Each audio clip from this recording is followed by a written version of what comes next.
Guys with deep, going deep, Chad and JT.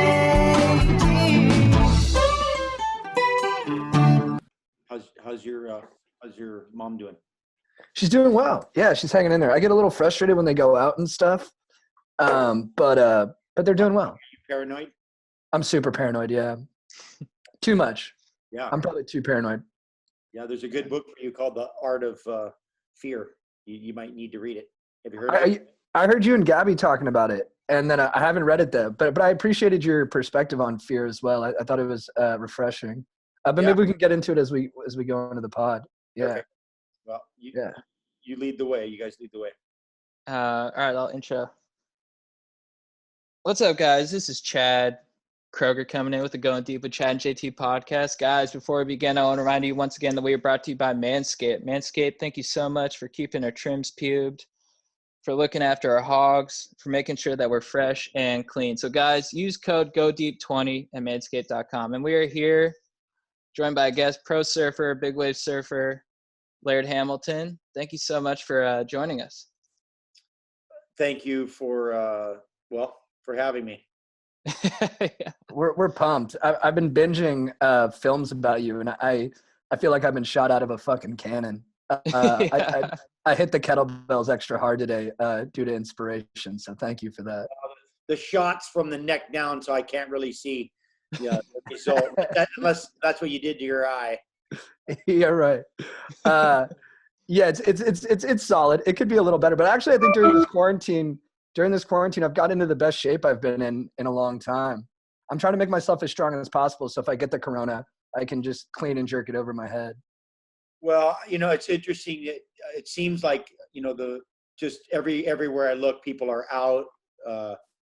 Not necessarily in quarantine, but they're out. I mean, they're out trying to, either walking or riding, or at least in the area where I am, it seems people have all of a sudden decided that they want to, get in shape, and knowing that that's probably your, that's probably your best defense in a situation like what we're in right now. Mm-hmm. Yeah. Have there been any changes to your sort of workout regimen since this has all started, or is it just kind of same deal?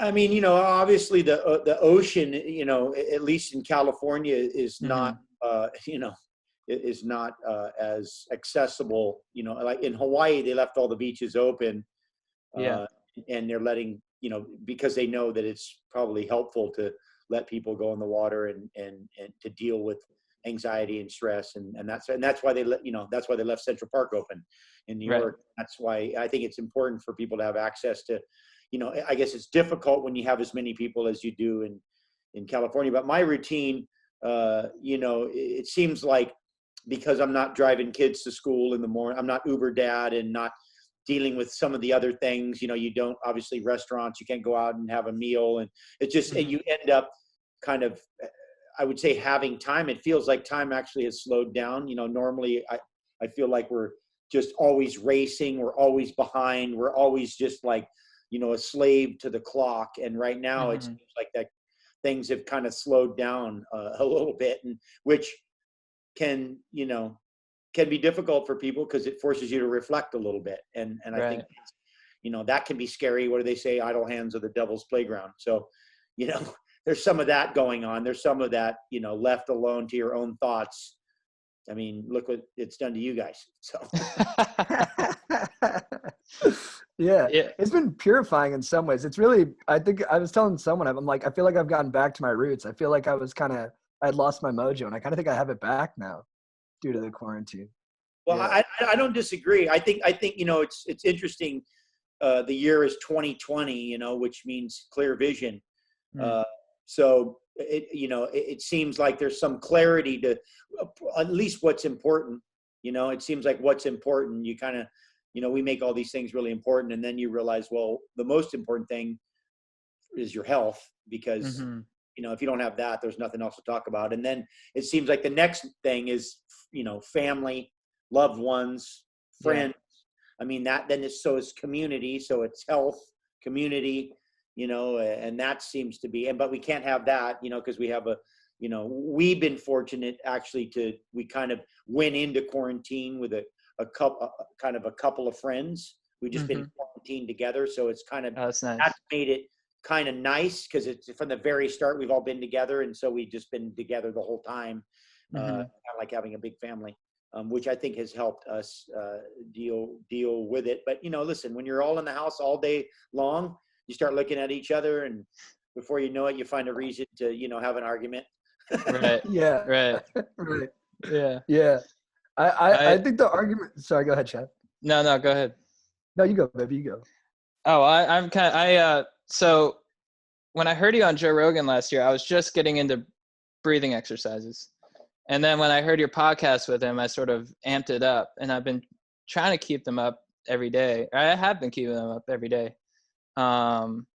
What's the breath work you're kind of most excited about now? I think it's really it's more about the maintenance of it and reminding yourself to go back and do certain things that you wouldn't, that sometimes you just forget. But all of our training is really breath based. Right. One thing something that I like doing that in the breath work area has to do with kind of, I would say, more not sedentary, but more isometric type stuff. But we're doing like a 30 breath pattern, inhale, hold into some sort of stretch position. And then you hold that position as long as you can hold your breath. And then you come back and recover. And then with the 30 breath again, and then you do that. So we do some kind of, it's sometimes when I hear, sometimes you say, hey, yoga, but we're doing, it's not yoga, but what is yoga? So I think there's a lot of ways to define it. It's just this breath pattern. And then all the stuff in the water always, I'm fortunate to have a pool in my backyard. So that allows me to kind of get in there. And all of that is, that's all based around, breathing and mostly holding your breath. Yeah. And when did you first start getting involved in breath work? I mean, I guess since you're a surfer, you've always had a relationship to it. But when did you sort of start doing isolated breath exercises? Well, I did, I was doing certain forms of hypoxia. I mean, when we were kids, the Hawaiian watermen were always doing, like in the summertime activity, with stone carrying. And so, do you know about stone carrying? Yeah, at the bottom, and then you run at the bottom, and then you swim, and so that's the basis, kind of the foundation of all of our pull training work. And so then I would do stuff on land where and that started in my teens. That started. Actually, some of the drills that we do actually evolved from just when you're a little kid. If you've ever remember going to a swimming pool or being in a pool or even in the ocean, and just where you jump up and down, you go up, you get a breath, you go underneath, you go up, and you can just sit there and do that for hours. The irony is that's what we're still doing it, right? We're just having weights and other stuff. So I've been doing, and then I had done some breath work in yoga. Wim Hof obviously is a friend of mine. I did some of his work, based on Tumo and all of that kind of breath work. And so then I just, I've kind of had an interest in exploring different modalities within the breathing, whether it's wearing those resistant masks or using restrictive mouthpieces to kind of control the amount, in and out. And so I'm always just kind of exploring. I think I like that part of it more than anything. I think I'm not great with just the same thing over and over all the time, but just keeping it fresh, trying to keep it, keep interested.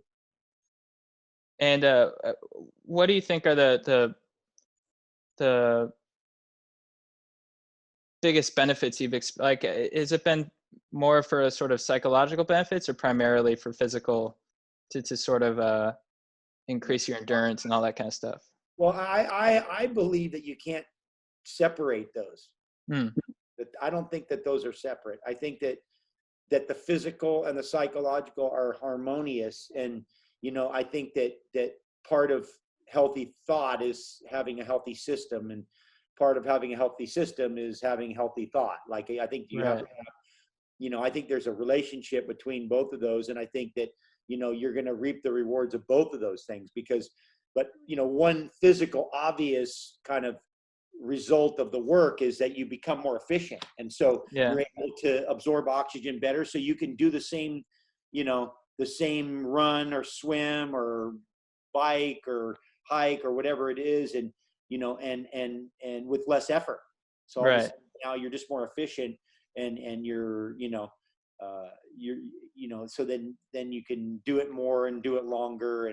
But there's some definite obvious physical things. And then there's also the psychological aspects of just down regulation, just calming your Right. system when you have anxiety or if you've done some activity and you're trying to, Yeah.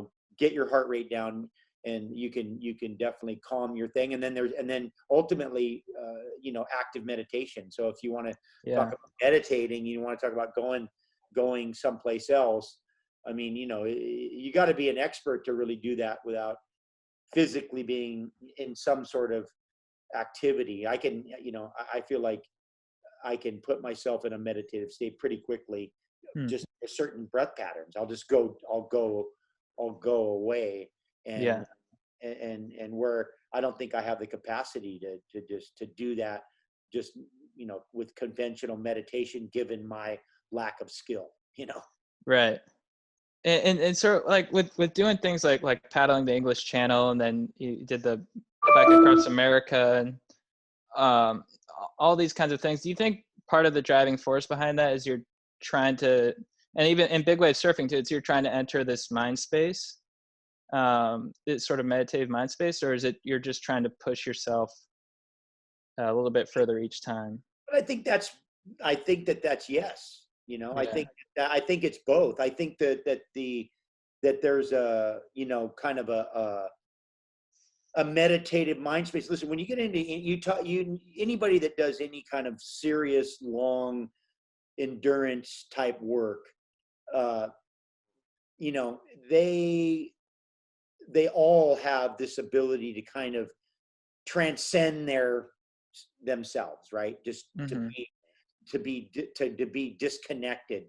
And and I think I mean, we call it active meditation, but I mean, you have to get yourself into a state of mind to be able to just continue things indefinitely, um, you know and deal with, with the discomfort and all of you and your brain's constant, hey, you just stop, or you don't need to do this, or why are you doing this, or all the stuff all the information that your brain likes to throw at you to get you to go lay down on the couch. So I think there's both. I think there's I think I like, through the endurance things that I've been involved in, I really enjoy you know that part of that kind of, that kind of transcending, yourself, and just being out, just kind of, and then also the, like being able to push yourself Yeah. further, and how long can I do this, and then the feeling of, because normally my things are, kind of, I would say, accomplishment based, but they're, hey, I'm going to paddle across that channel, I'm going to bike across that thing, I'm going to, I'm going to do something where I'm going to go from one place to another. So there's a destination, and then there's an achievement you get from that. I guess, probably your most famous wave is the Millennium Wave at Chopu. How did you, and prior to you having ridden that wave, is pretty much above 20 feet. It was sort of deemed unrideable. How did you look at it and sort of know that you could do it? That's a good question. How did I look at it and know I could do it? I didn't know I could do it. I felt, I didn't, let's just say that I wasn't, confident that I could do it, as much as that I was, pretty confident about doing it. Right. That was it. It was more like I wasn't, you don't know if you can do it until after it's done. I had an idea I could do it. I had an idea that there was a potential that I could do it. I had a way to do it. I had a belief in that I could. I had somebody ask me a question recently, and it was the first time that I really kind of, and I've done a lot of talking, in my life. At some point, I think Gabby, I said to her, do I actually surf or do I just talk about it? But the truth is that, somebody asked me, well, where did you get the courage to do it? And, or where do you get your courage? Right. And I saw, Right. I think from faith, right? So I get my courage from believing. Yeah. And so I believe that, and the millennium wave is just like one of those defining moments that you can actually put a period on. It's something kind of really tangible. And so I believed I could do it, right? I believed that I could. And then once I was able to, then I was like, wow, I could, I did it. And so, Yeah. but I didn't, I don't, in those situations, because I've had a few things that were, I've had a few things in my kind of in my life that gave me the opportunity to, and because I think to come in arrogant about something and think, oh, I can do this. And that's usually the ocean just slaps you down pretty quickly. Right. So Yeah. come in with any kind of, arrogance, you're going to get a spanking. And I've been spanked enough times. Every time I think I've ever puffed up, I usually got hammered right after that. So I don't coming in with that kind of an attitude. I come in more, more hopeful, like, Right. with hope and maybe a little faith, belief that you can, maybe confidence that it's possible. Never like an attitude of like, oh, I got this, like, because I think that would drop your guard. So I think you would lose your edge if you came in kind of thinking that you just had it, like, oh, I got this, and that's just a setup for disaster. So, Right. and I've had enough of those and acted like that enough times to feel that. So yeah, that's just, I think it has to do more with, having the actually seeing that I could, like having seen it right before I did it, seeing that I could, that it was possible, that I had a route to do it, a route to finish it, a route to complete it, the possibility of doing it. And then it's just a matter of, okay, now, take a shot, Yeah. It's a great metaphor for life too. It's kind of when you have that attitude of, oh, I got this, like, this is no problem. That's usually like we do like stand-up comedy and stuff like that. When we have that, when I personally have that attitude, that's when it goes horribly. Yeah. But when I have those nerves built up, you get it right in the teeth. That's when yeah.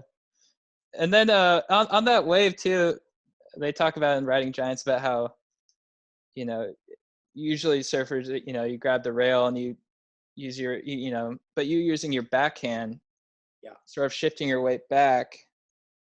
And was that just total improvisation? Did you sort of just feel the wave and know instinctively to position yourself that way? So yeah, yeah. That was total. That was instinct, and that was also, it was looking right where I was and not thinking about where I wanted to be, right? Or where I wanted to get. I was looking right where I was. It's like, it's like when you take a long hike, you can't just keep looking where you want to be. You have to look where you are. And so I was dealing with where I was and what the water was doing. And I did what I, intuitively felt was necessary in order to make it. I was just trying to make it. And so, and so, it's interesting because after that, we kind of, brought that technique in and accomplished, the success of that wave. And then the multiple successes of other waves at that location and the giant waves that have been ridden there because of the technique and so on.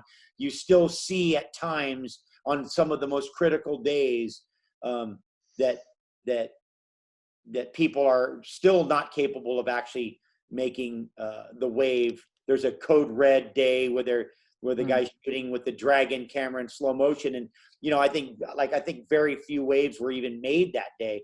And, I remember that. Yeah. Yeah. And so it's like, but people are still getting towed in, they're getting put on the wave, I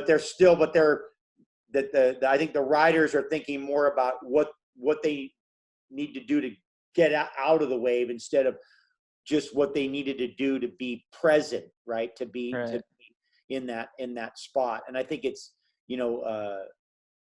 I always tell, I tell Gabby this, but we talk about sometimes when you take people that, haven't paddled or surfed before, we tell them, don't react to what hasn't happened yet. It's like, wait till you get hit by the wave and then try to recover. Don't start, trying to recover before you actually get hit, because then you have to recover from the recovery. So again, it's more about the immediacy of what, and again, metaphors for life. If you look at the ocean, I always talk to people about, the ocean's probably my greatest teacher. That it's the grand professor.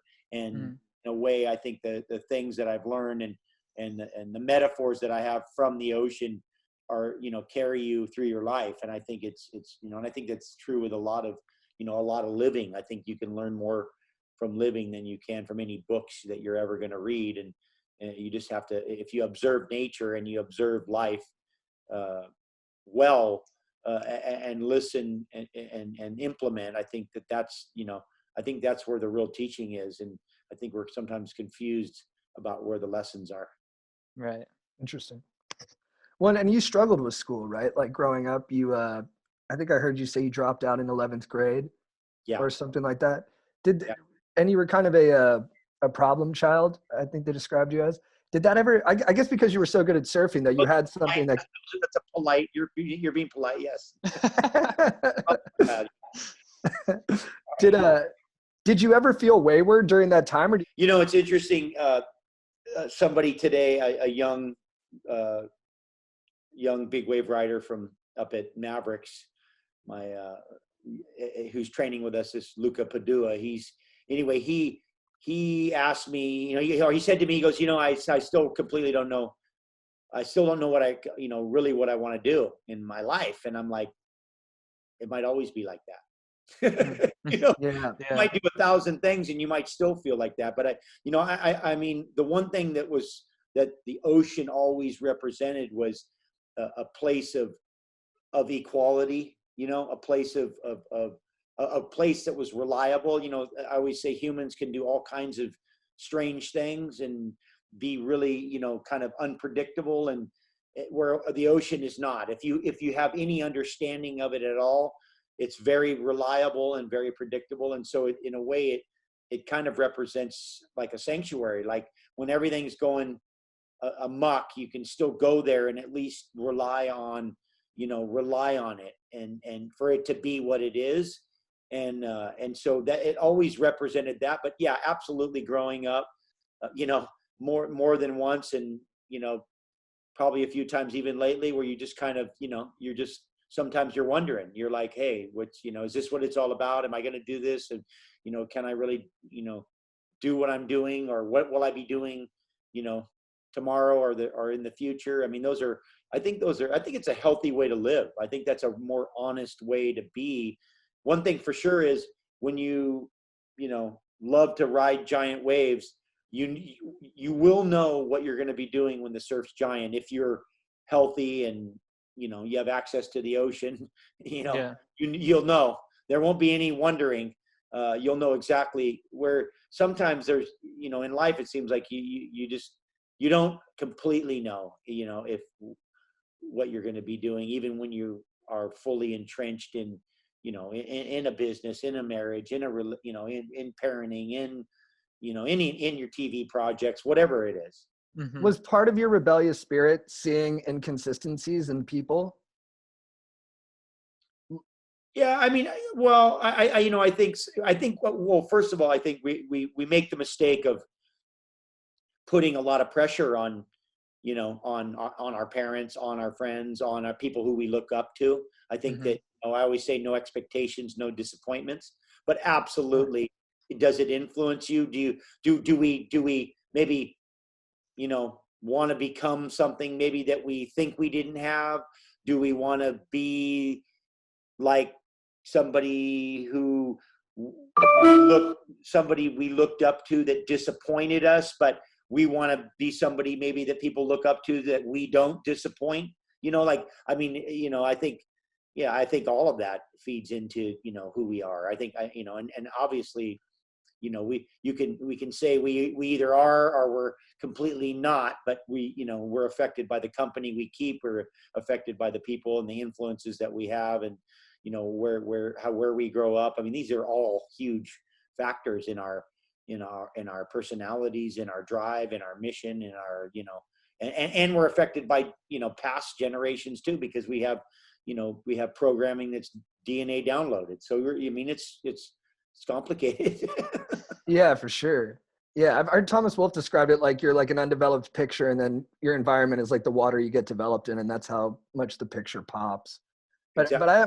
but I almost meant by like the inconsistencies, like that people could be like, not fully honest, or the system that people are living in doesn't always like reward people the correct way, but like the water has none of that. Because so when you look at the human race, and you look at society, and when you come from a very objective, like a very clear, just you have that kind of thought where things are clear, it's very confusing. You're like, how does that work, and this, and why did they, and how come they didn't and they did, and where, like I said, I always say we're all equal before a wave. That you get down there, the wave doesn't discriminate and go, well, you're the chosen one, so we won't slap you down. It'll slap you down just as like and only your skill and your experience and your effort. And even then, sometimes, everybody, what do we say in Hawaii? They say lickings are for everybody. So not those kind of lickings, like getting your butt. Sure. Yeah. When it comes to surfing, it seems like you are always kind of because you sort of rejected competition, and it seems like your approach is more to expanding your relationship with the wave. Is that correct? Different ways of riding it. Is that correct? Yeah, I mean, listen, I think it's a combination of a couple things. I mean, Yeah. one of the things is I was fortunate enough to grow up at a time when competitive surfing was just starting, more or less. Yeah. And what happened was you had kind of two fractions. You had freedom surfers, which are like people call soul surfers, which guys that would just surf to surf. And then you had guys that were competitors, right? And then you had guys that were surfing that were free surfers that were, and non-competitors that surfed as good, maybe possibly better than some of the guys that were competing. And so there was confusion, right? There was confusion. Yeah. I watched my stepdad I watched him, surf at the best he'd ever surfed, and then had some weird judgment and ended up getting second because, who knows why, because they wanted to crown the world champion at the time, and that guy needed to win, so there's all these kind of man-made things put onto it. And so, a couple things that I had going were, first of all, I vowed I never wanted to stop loving surfing. So that was a huge piece, right? Like I thought I never want to stop loving surfing, and that would be for me one of the great losses of my life. So I was like, I'm going to try to reinvent it and make it interesting and and be excited about it. I mean, as far as competitive, I'm probably, I would describe almost too competitive, really. Right. And then I thought it brought out the worst in me in the competitions of it. And then I thought there was confusion because it was judgment. So then I was like, well, how about I just bypass judges and I'll let people decide if they like the way I surf or not. So I like get rid of the judges, just take the audience, kind of like what we do now, like on the, like in the world out there, we, people see your art and see your music, see your cooking, try your cooking. I like it. I don't like it. Like, let them decide, right? When you bring the experts in, it's hard to have it's just hard for people. People are incapable to not have some sort of bias. It just doesn't. And no matter how objective they it's impossible to be completely objective. So, Right. so there was a bunch of factors that led me that direction. And I always thought that I was attracted to big. I like the fear of big. I like the definingness of big. Like Mhm. we used to jump off cliffs. I did a lot of cliff jumping over the years, and I would just always thought, well, the guy that jumps the highest wins. It's pretty simple. Like if I jump higher than you, that means that I Yeah. win. Like, and there's no judgment in that. It's like Mhm. higher or not. And so, Yeah. and bigger or not. So I just thought big was a great way to, it's a great way to find equality. And I love it. I really love it. Like what I've found is that I love it to the point where I don't need anyone to see me doing it. I don't do it because I want people to see me do it. But that is part of what I do. So I kind of need, like, I'll have Gabby go, we probably need to get some footage or some pictures of you riding some big waves, because I'll go years without doing it. And if I, it's like because I love it, because it's just, it's what's in me. It's what I do. I'll do it as long as I can, and I'm going to do it every different way I can. I got to be inspired by it. I think I really, truly enjoy doing what I haven't done, not what I have done. I think Right. I think we fall in a trap sometimes when we get, when we have to keep doing what we do because that's what we do. It's like somebody goes, "Oh, you're a surfer," and I go, "No, I surf. Yeah. I'm Laird. I surf. Like I parent, I husband, I boyfriend. But those aren't. I'm not a surfer. I surf kind of thing. And I like that, right? I like that. It's not your identity, because if you're caught up in that, then you got yourself then you find yourself doing things that you wouldn't do, and then inevitably you're going to find yourself in a position that you really didn't want to be into. I love riding big waves, so when I go out and if I crash and I'm in a giant wave, well, it's because I love it. So I'm not like, wow, I wish I wasn't here. It's part of what I do. So it would be different if I was doing it for other reasons. Right. And then I'd be there and I'd be like, wow, why am I here? I really don't want to be here.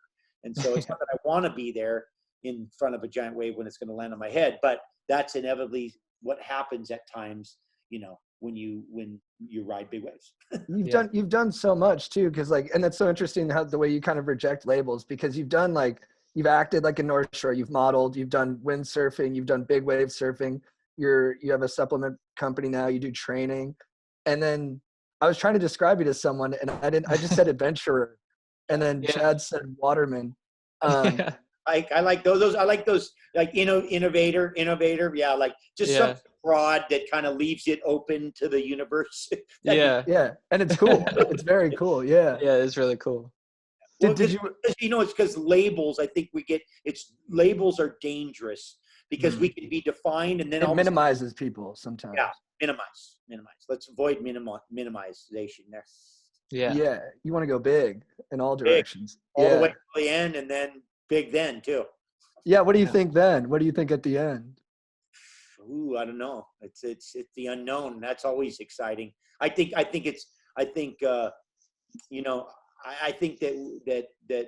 it would be, in my opinion, it would be very difficult that something wasn't happening, given, because I have a word for nature and life, and too elaborate.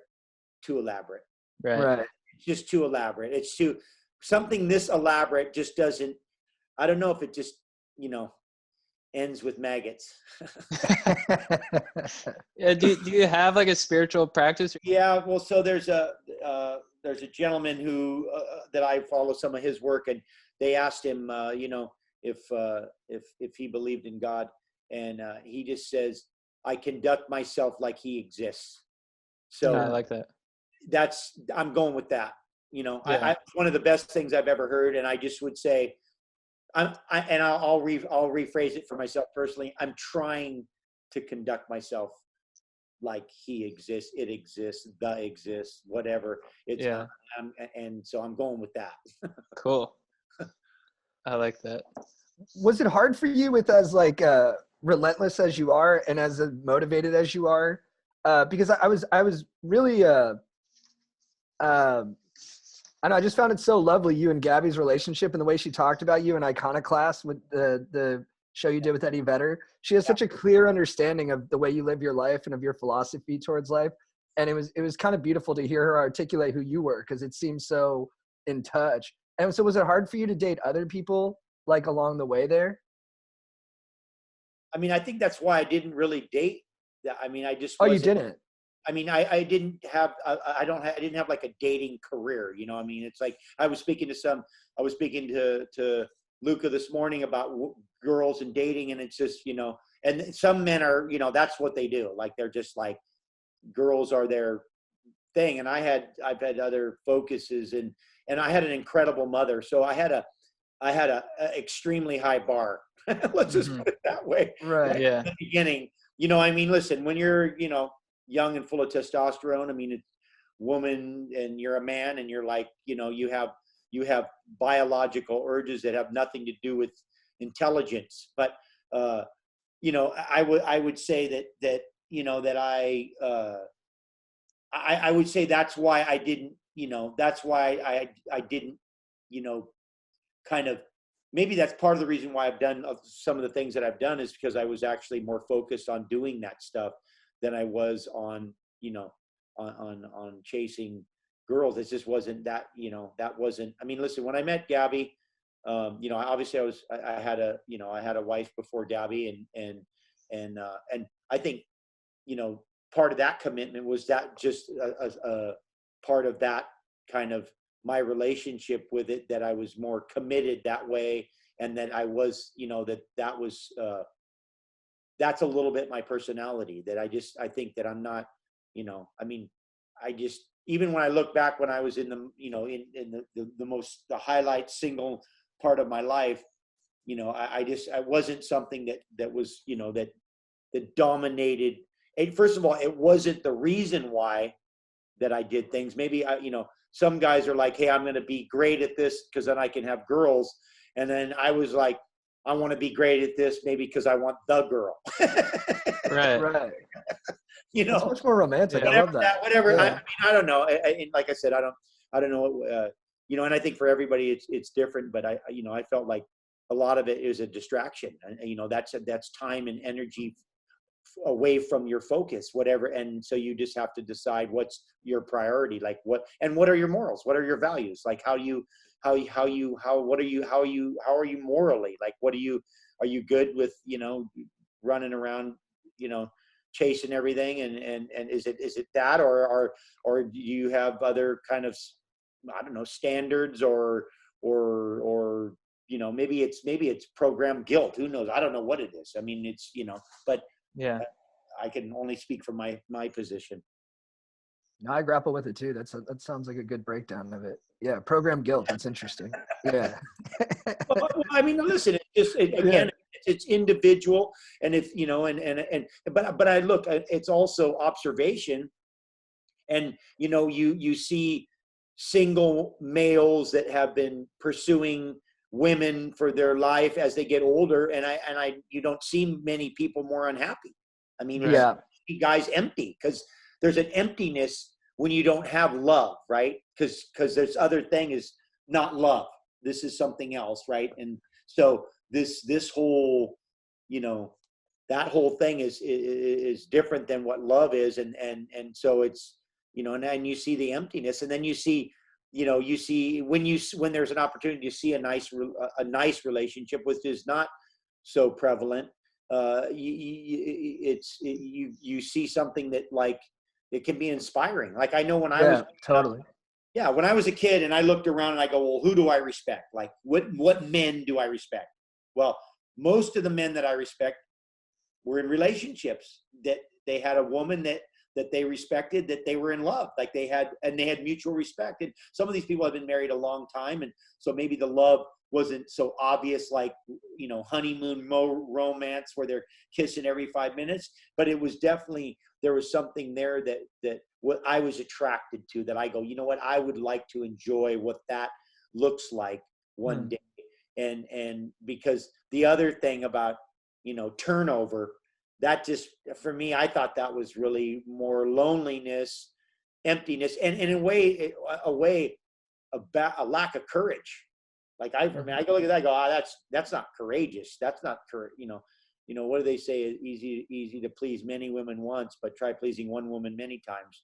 I mean, that's real courage. So I just think there's something to be said about that. That there's something to be said about the courage it takes to actually be committed and it's not, believe me, it's no easy run. If it was, everybody would do it.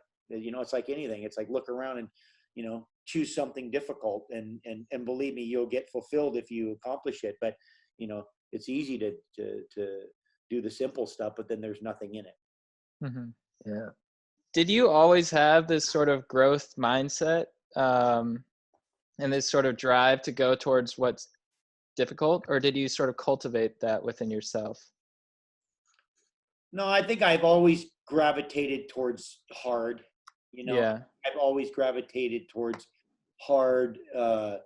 Like I have a natural, my stepdad said, that big wave riders are born and not made, that you're born that way. And that's why you get guys that ride big waves from the middle of the country. I mean, you'll get people that come. I mean, it's helpful to, if you're going to ride giant surf, to grow up at the beach and, learn how to swim when you're a little kid, because you're going to need those skills. But the truth is that there's something to be said about the thing that you're driven by, that you have these internal drives that are hard to learn. It's hard to, what do we say? It's hard to make an eagle out of a chicken, but you can make a super chicken. But, I mean, it's, and I'm not saying I'm an eagle. I'm just saying that it's hard to make something that people, that you're not in certain areas. It's hard to teach drive. Like drive is you can train drive and you can expose drive to things and cultivate drive, but it's hard to teach people how to be motivated. You know what I mean? It's difficult, it's not, and by the way, that's possible because everything's possible. So, but usually those situations can take something traumatic, right? Mm-hmm. There's something heavy has to happen sometimes to create that type of drive. And so a lot of people that have drive have had some sort of trauma to, whatever it is, to get them motivated, Yeah. When I was watching Iconoclast, my favorite part was that you rode your bike all the way to the Santa Barbara Bowl. Yeah, and it was such a you're like, I have to earn it. And I love that kind of with things like that, with a long bike ride and stuff, it just, I don't know, there's something so satisfying about accomplishing something like that. And then you got to really enjoy the concert, it seemed like. Well, I mean, because it's almost a setup for success, right? Because pretty much no matter what, you'll just enjoy sitting down after that. So some great music, then it's like then you're killing it. It's a little bit like fasting. You fast a little bit, and you eat a salad, you're like, this is the best lettuce I've ever had. So right. And if it's great lettuce, you'll really be savoring it. So I think there's something to be said about that. I think we have an intuitive mechanism when it comes to that type of stuff that we don't cultivate enough, that kind of that you really appreciate things, and that's why when you get something for nothing, you never appreciate it, right? So it's like when you work hard and you achieve thing, it's like, when you guys have a certain, when you finally have a certain level of success that you've decided will be what is, what you're attached to this effort, then you'll be like, that feels good. That feels good. And when you get the reward from that, you'll be like, that'll feel good, and you'll feel good. And it's never good to get something for nothing, even though we all want that, even though we all crave, like we just think, oh yeah, just give me that and it'll all be good. Actually it won't. It'll actually be worse. No, if you beat a video game with the cheat codes, it doesn't feel as good at the end of it. For example. Like the rules might be arbitrary, but I think they're fundamental to getting the genuine feeling out of it. Absolutely. No, it's innate in us. It's the mechanism we have in us that Yeah. we that we're trying to cut. We're always trying to shortcut. Like, let me see, just give me this pill and I'll be in shape. I'll tell you, if I gave you a pill and you're instantly in shape, you wouldn't feel nearly as good as if you worked to get in shape and then you were in shape. I go, that would be real, that would, again, it's, and I think that's an issue that everyone, has to deal with, and that we all need to be aware of, is that we, and that's why guys that work all day digging ditches and breaking their back, get home and eat and enjoy their meal and have a feeling of accomplishment, and they're good. They're all good. It's like, they're not going, man, I really didn't like that day's work. I mean, it's like, no, they enjoy it. There's something to be said about, now, okay, you have to do it every day, all day for your whole life. And it's, and it's difficult okay. That's something else but there is an aspect to a day's work that you feel good. And that's why people can do it for 50 years, because they are getting a certain level. Because otherwise, if they weren't getting that, they would just be like, oh yeah, that was good. I did that for a year, 2 year, 3 year, they would stop. Yeah. Go ahead. You go, baby. No. No, I wasn't good. You go. Okay. So there's a story that you saved your house from the Woolsey fire using a pump and water from your pool. Yes. Is that so? It's true. It's true. How much? How difficult was that to do, I guess? It was hard. I mean, listen, the fact is I probably deserved it, because I've been saying how I needed some sort of excitement, and what I meant was I wanted some big waves or something. So I have to be cautious now when I just say I want excitement, because I might get it in a way that I don't necessarily want it. Like a giant fire that burned 1,700 homes and or however many burned, and almost burned my house down. But I was, I do well when in the chaos. I seem to, it's part of, I'm not good in the, when everything's too normal and calm and still, that just is that's harder for me. I think when it's, when we go into chaos and we go into uncertainty, and I dealt with a flood on Kauai. Right now we're dealing with this pandemic that we're dealing with. I mean, these are the times I think that, in the Woolsey fire, I lock in. I lock in. It's something that, that I think that I've had in, that I kind of have in me, but it's also something I've cultivated through big wave surfing and a lot of the other kind of adventures that I've done. It just puts me, I get really focused and real still and deliberate and methodical. And it's just something that, it's something that it gives me a sense of purpose. And then and then I get my fire suit out that I had in my bin in the garage for 10 years, because that was when the last fire threatened my house when we weren't here. And after that fire, I bought a pump, and I traded some surfboard equipment for some fire suits, and I got some other equipment, and I have a whole plan, and I have a good idea where the fire's coming from, and I have a giant pool with a lot of water, and I have a big old pump with a fire hose, and I had all day to prepare. I saturated my entire house, and I put, my house has some decks, exposed outside decks, and I covered the drains and filled the decks with a little bit of water. So all the decks had a little bit little lakes on them. And I had a friend of mine, my buddy Elijah, who had lost his family home almost kind of 10 or 11 years ago to that time, and wanted to stay with me. And I sent my family away, and then kind of skirted some roadblocks and got back to my house after I kind of made sure they were all good. And then then rock and roll. Like with the fire hit it right in the evening. There was fire trucks in the area. They all left, and then I was at my house, and knew where the fire was coming from. There's a good chance I probably saved both my neighbors' houses on both sides, and we fought for like 3 or 4 hours, Wow. and kept it at bay. And when it was done, we put a bunch of spot fires out all around, and then we left to go stay with where my family was, just to make the girls feel good. I went back so they knew I was okay. And that was, that's kind of the short long version of it. Yeah. But That's yeah, amazing. it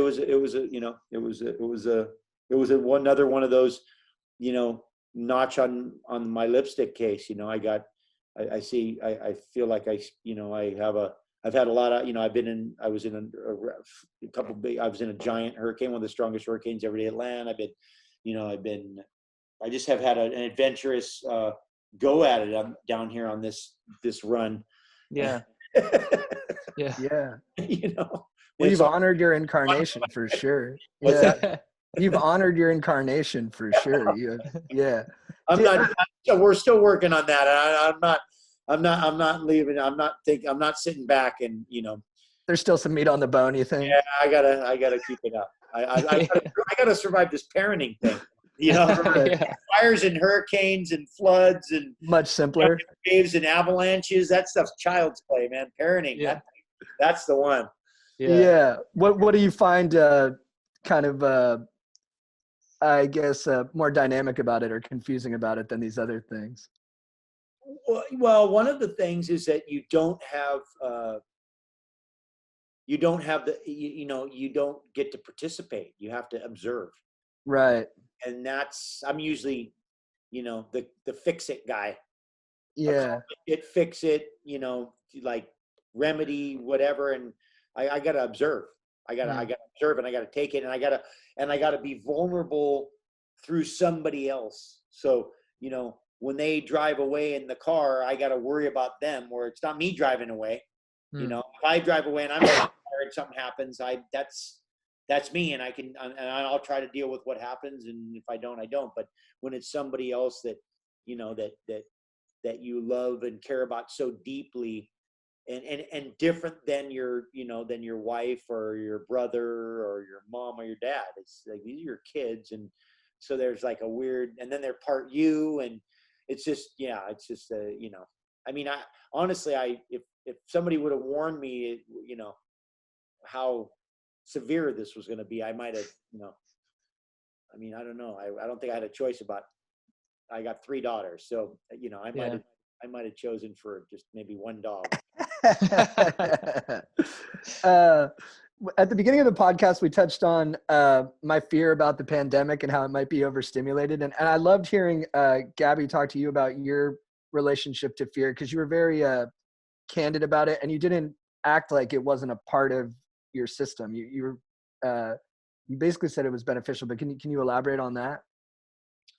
Well, listen, I think it's, listen, I know that it's a mandatory emotion for evolution and survival, right? So we know it, and we know obviously it's up there, like it's up there towards the top of importance. So why is it important? Well, because first of all, it heightens awareness. It makes us highly aware, highly observant. Everything's moving, at overtime. Everything's at high speed. And so I tell somebody, I go, listen, an antelope is probably scared when a cheetah chases it, and they get away a lot. And the cheetah is the fastest animal in the world. So that tells you about fear. It's like fear is stimulating an antelope in a way that he's getting away from the fastest animal in the world. Okay. So, and whether it's fear of failure, fear of acceptance, fear of a pandemic, fear of a giant wave. Your body's not differentiating the two. It's not going, well, this is giant wave fear, different from the burning house fear and different from the high speed dragster fear and the F-18 and the, these fear is fear, right? So your body's experiencing fear, and you need to figure it out, like figure out how to allow it to go through you, to like feel it, you react to it, and in a constructive way, or just let it flow through you. But you have to, we can't just cram it down in a hole and then think it's not going to rear its head through, I mean, the list goes on and on. I think that a lot of illnesses could be connected to our suppression of fear, right? We could, and how long have we been doing suppressing that fear, and what is that, and how does it come out? All of those things. So I think that that's all, that's a big piece of it. I think it's, listen, I remember at one point there was a company that came out and they're like, it was no fear. And I'm like, well, that would be like, you might as well say no intelligence in me. And if you said to me, because if you're sitting here and a giant fire's coming and it's coming very fast and it's giant and you're not scared, I'm like, something is severely wrong with your observation, like your ability to understand what's happening. Right. Like, if you think that a giant wave isn't dangerous, then we might need to like re-educate you. Like, so again, usually it's connected to, when you talk about those things, those are really obvious things. And I know that I've benefited from it. I benefited from being scared. I know that fear has empowered me. And so I think that we need to look at it and understand it and embrace it and use it for the mechanism that it is, and not just be like, yeah, no. I mean, there's a great story that Gabby had in her podcast with Christine Olmner, and they're talking about, the kids go to the water park, and then the kid goes, I'm really scared, and then the dad goes, there's nothing to be scared of. And it's like, well, no, actually there is. They're designed the slides on purpose to be scary. Like, this thing is meant to be scary. So more like, hey, yeah, it's scary. How do you feel? Are you scared? Okay. Now, how do you feel today? Do you want to be scared today? Are you ready to be scared today? Like, is that okay? Right. And then you're like, okay, I'm ready to be scared today. Okay, let's go. Let's do it. Or, you know what? I'm not ready to be scared today. Okay, great. We don't need to go down it. But that's the kind of attitude I think you need to have. Like, hey, are you ready to be scared? I'm ready to be scared. Okay, let's be scared. Okay, let's go in scared. Because scared just, like I said, scared makes you, it makes you smart. It makes you fast. It makes you strong. I mean, you see, mothers lifting up cars and stuff, and the fear of their, their child could be hurt. Or, I'm just saying, like, we have extraterrestrial powers when it comes to harnessing fear as a and better sight and better hearing, and and then it's all connected to instinct and intuition. I mean, it's all part of the system. So I think it's important to start to connect to to connect to it and feel it, and don't be don't reject it, don't try to suppress it. I think it's just part of, I know it's part of something that has allowed us to survive. Some evolutionary function. Absolutely. Yeah. And then for you, it almost seems like a North Star, where like there's the great part in your documentary on Hulu, where your buddy, I think your buddy saves you from a wave and his leg gets absolutely decimated, and you rescue him, you save his life, you put him in an ambulance, and then you go back into the surf to catch I think it was 80 feet that day or something like that, some spectacular number. So for you, it almost seems like you felt the fear and you were like, oh, okay, I'm afraid. I got to get back out there and wrestle through this fear. Or if that's where the fear is, that's where I have to go. Well, because the known is less scary than the unknown. And so, I always say, people say, well, what's the most difficult part of, big wave riding? I go, watching it. I go, that's the hardest part. Like, to be on land and watch it, because there's nothing that you can do about it. And that part is the part I don't like. So I want to be, if I'm in it, then I can do something about it, whether it's run away from it or get on it and ride it or whatever that is. And so I think that's the, I'll give you a great example. So, obviously, you grow up in the ocean and then you watch the movie Jaws when you're, a kid, and man, sharks are, big animals with teeth. One of the, 5 or so primary fears in life: falling, being burned, drowning, giant animals with teeth like sharks, right? So you're like, sharks, yeah, I'm not really loving these sharks. Yeah. And then you go shark diving once, and then you go shark, you see another shark, and then you go, then you go and you take your daughter, and I dove in cages with the great whites, and they're banging against, and then we're with the great whites, and all of a sudden you're like, they're just not as scary as they were. It doesn't mean that, if you're swimming a mile offshore and you have a giant cut in your leg, you're not thinking, yeah, I'd probably rather not be here right now. But there is something to be said about, if you have the fear of heights, just spend some time, look over the edge, feel it. Like, Yeah. hey, yeah, okay, cool, all right, but all of a sudden, it just won't have the power over you that it does if you just keep blocking it out, keep avoiding. That avoidance is only leading to first of all, the imagination loves that, because it can just grow a nice giant tree for you of that fear. And so I think embracing it and being in it, and that's why I went back out that day. That's why, whenever I've been hurt, I try to ride waves again right after, just so I'm not ending with this kind of negative thing that could lead to me being scared. I'm trying to get over it quickly. The old thing about get back on the horse. That's the whole thing about get back on the horse. Like, well, why get back on the horse? Well, so you're not scared. Because if you don't get back on the horse, then the fear or the scare will grow. And then pretty soon the thing's so big, you can't even approach it. You're like, oh, I can't even go near that horse. Like, and so I think that's, and that, and listen, I mean, I had some good teaching from my dad when I was young. He was like, he's like, when you're wrong, you come up and you put your head down and you take your punishment like a man. And when you're right, you lift your chin up and you stand tall and hold yourself and, go to the end. So, there's something to be said about that, right? Facing it, like, hey, when you're wrong, you go and, hey, I'm wrong. Take your punishment. Okay, I'm right. Hey, you stand fast. So again, I think there's a connection with that, with the fear of failure, the fear of doing something wrong. Like, oh yeah, okay, I was wrong, but let's not take the punishment for that. Well, because why? Because you're scared. Okay. Well, so again, they're all interwound within each other, and that's why I say the ocean is the great teacher. But when you start learning how to face stuff, and again, but then it gets back to some other higher things like truth and honesty and stuff like that, which I think for a lot of us that's something that we're scared of. Yeah.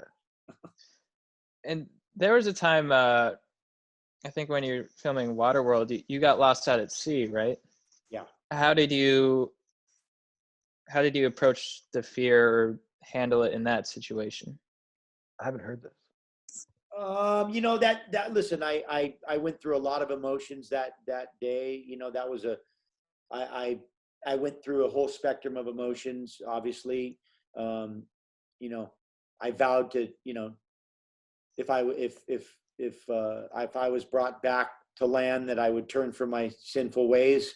I mean, I cried, I laughed, I screamed, mad, but I mean, I went through a spectrum of emotions because it was an extended period of fear. I mean, those are different dynamics, being held down by a giant wave where you're not sure if you're going to make it to the surface, or being held under by a giant waterfall where you're not sure if you're going to, get unstuck off a rock. The longer that the time expands and you have to think, the more the different types of emotions you go through. So, when you're out at sea, 60 miles from anything, and you just wonder, if you're ever going to make it back, and how you meet your demise, and all those things that, you can think about in whatever in a 20, whatever 15-hour, 18-hour, whatever how long period of time, your brain.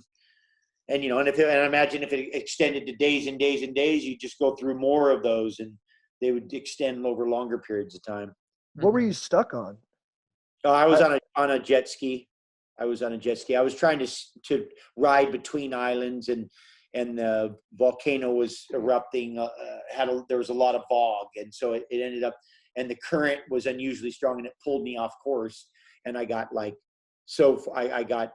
I thought I was further south, and it was just one of those. It was one of those rare,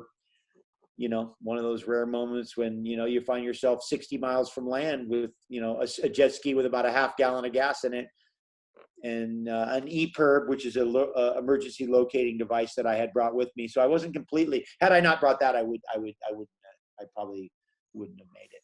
Did you get rescued?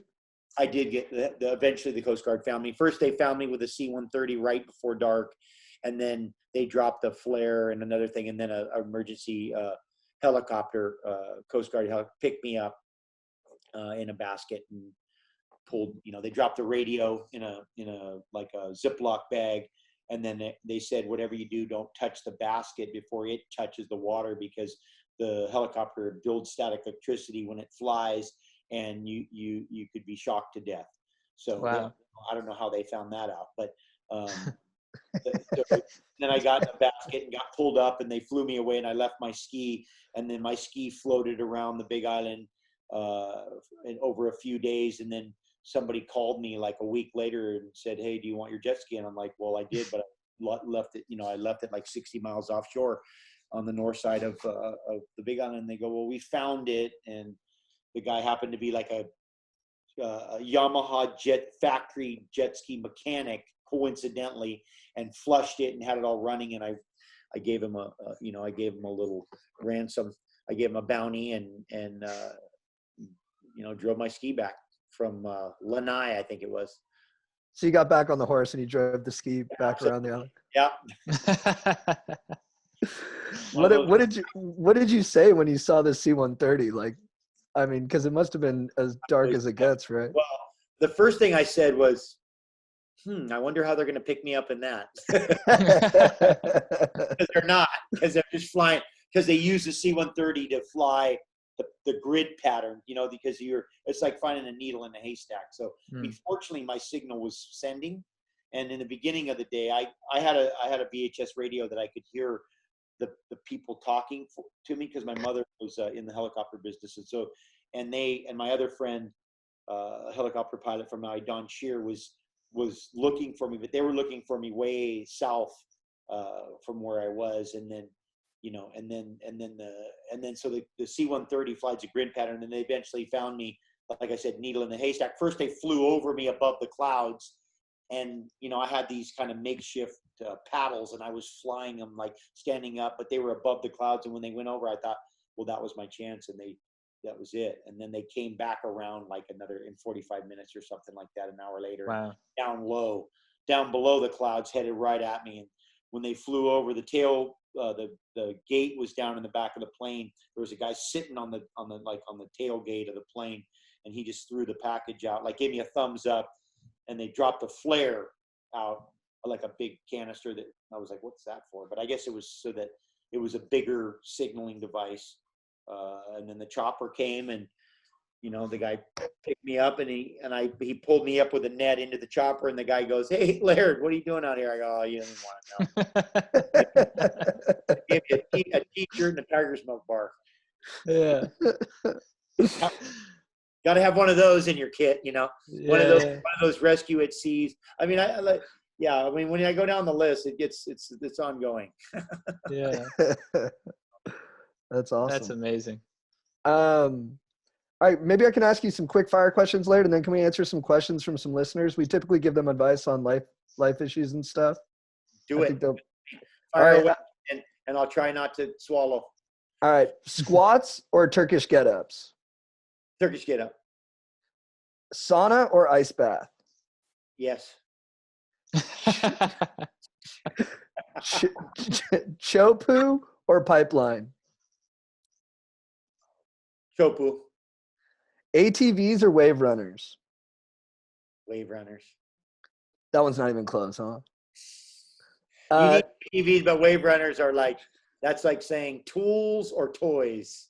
I'd be like, Yeah. Right. Tarantino or Scorsese?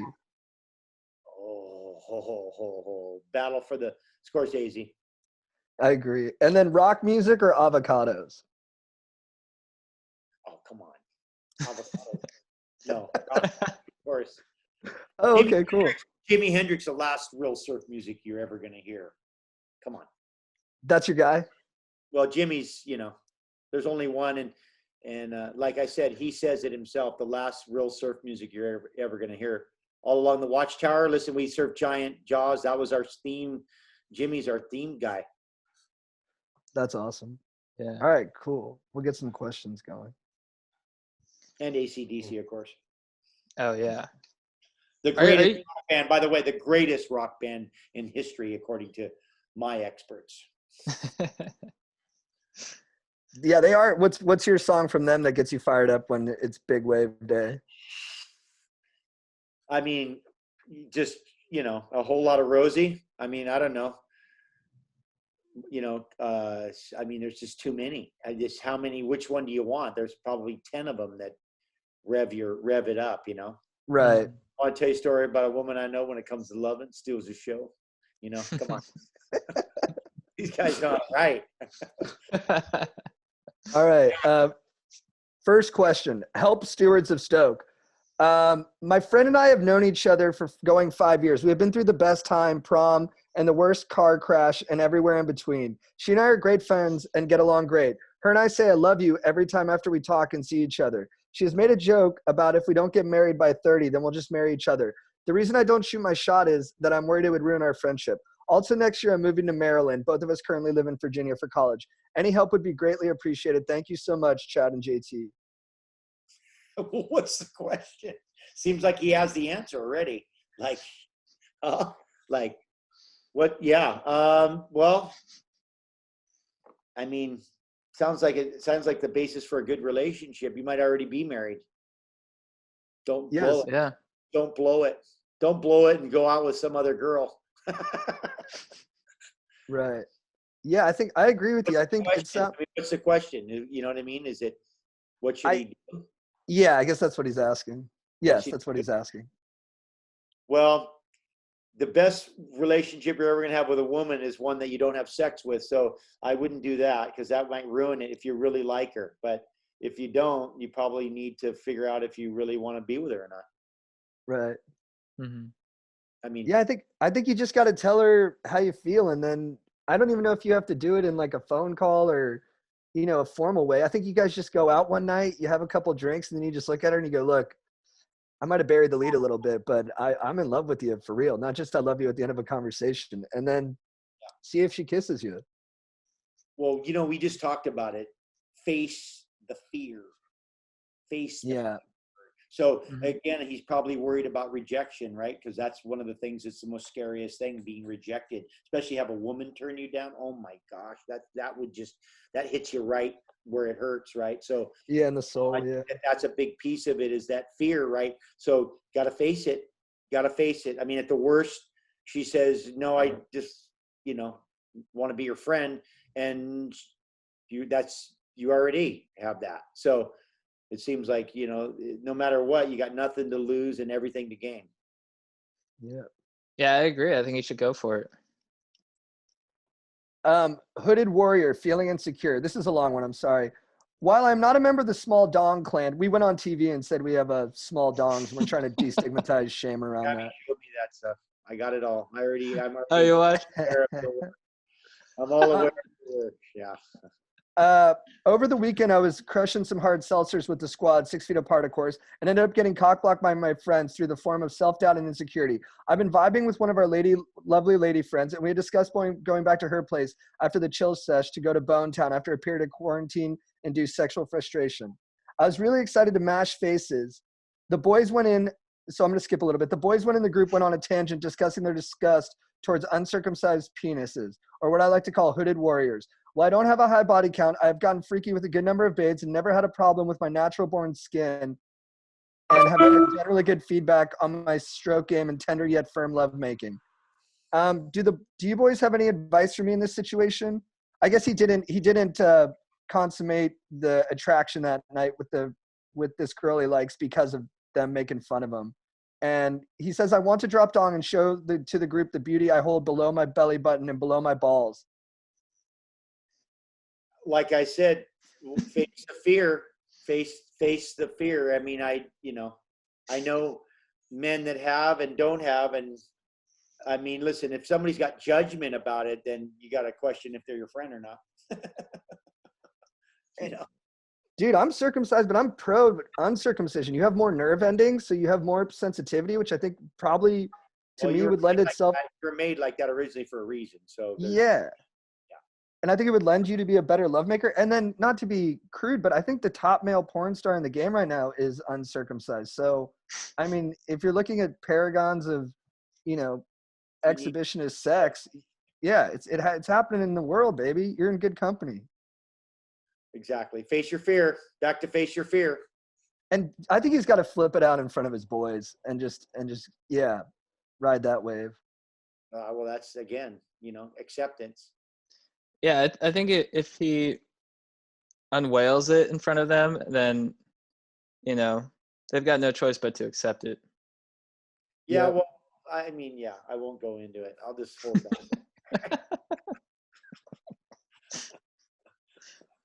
All right, let me find it. These are pretty long. I think people during the quarantine. Yeah, they have time. They have time. Yeah, they're getting verbose.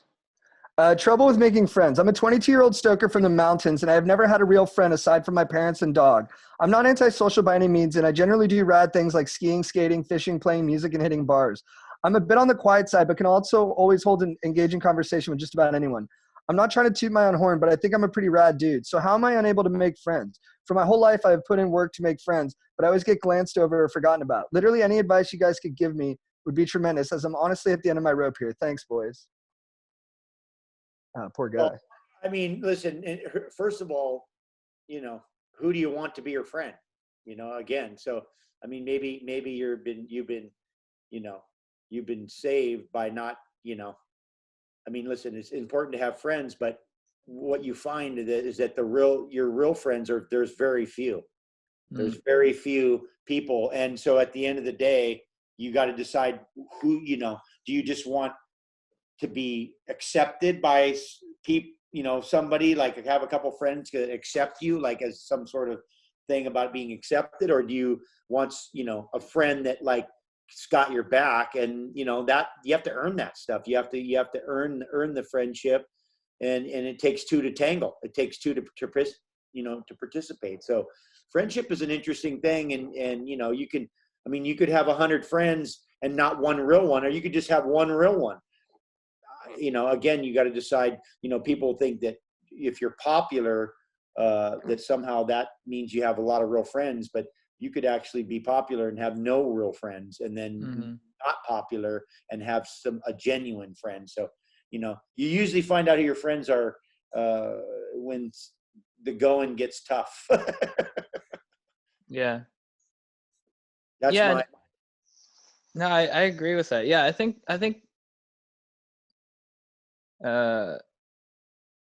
it's a lot of times with relationships and stuff like that. If you're actively searching and kind of trying a little too hard, it seems to slip away more and more, whereas you sort of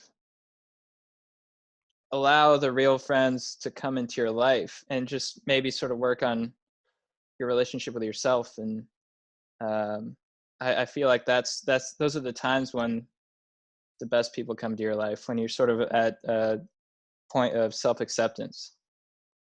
Yeah, well, at least, I mean, listen, if you're looking to find a girl, you'll never find one. But if you're not looking, she'll find you.